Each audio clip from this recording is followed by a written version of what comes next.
New York Times finally acknowledging this rampant extent of fraud in Minnesota over the weekend.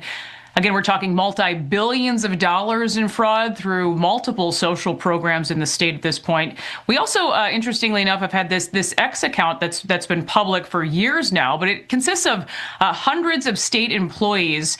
And this weekend, they solely placed the blame on Governor Tim Walz, very publicly doing so, posting that these Department of Human Services employees, it's about 400 of them that make up this X account, that they went to Governor Walz years ago, hoping for some sort of partnership in stopping this fraud that they were seeing. You know, a lot of these people are actually writing the checks and doing the checks and balances, or trying to do so. And they saw so many problems, I should say, brought this forward, and it sounds like their concerns were ignored, according to what they're posting on this X account. Then you have this account deactivated for several hours Monday after calling out the governor specifically, that post being seen tens of millions of times.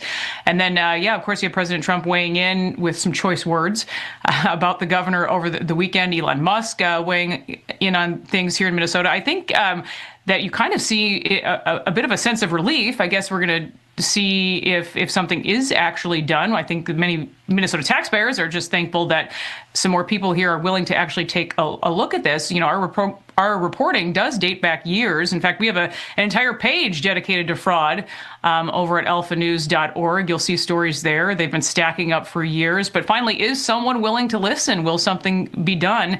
That is the question many Minnesota taxpayers, I think, have at this point, Jack.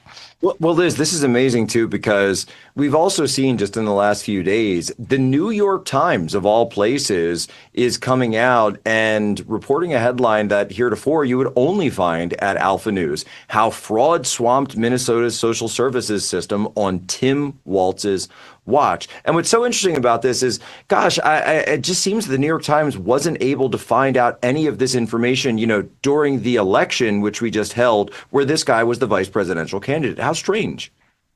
Yeah, I remember being on your show, Jack, and talking about fraud. Yes. That was one of the many frauds, I think perpetuated on this governor's watch. I put out a book 3 years ago now. It's called They're Lying: The Media, the Left, and the Death of George Floyd. Again, who is one of the big theys here in Minnesota? Well, that would be Governor Tim Walz. We've talked about before. It's the 78th defendant charged just last week. 78th in the Feeding Our Future fake meal scheme. That's gone down as the largest COVID scheme in the country. The New York Times does some extensive reporting about that. But you're right, that the timing is very interesting here. You have Governor Walz running again now for a third term in Minnesota. Some have publicly called for him to resign in the wake of a lot of this reporting. So I think we're going to have to see how this all plays out politically. You have a very crowded Republican field. Nice to see actually a lot of people willing to jump in to try to do something about this, but certainly a lot of frustration, and you see it on so many levels.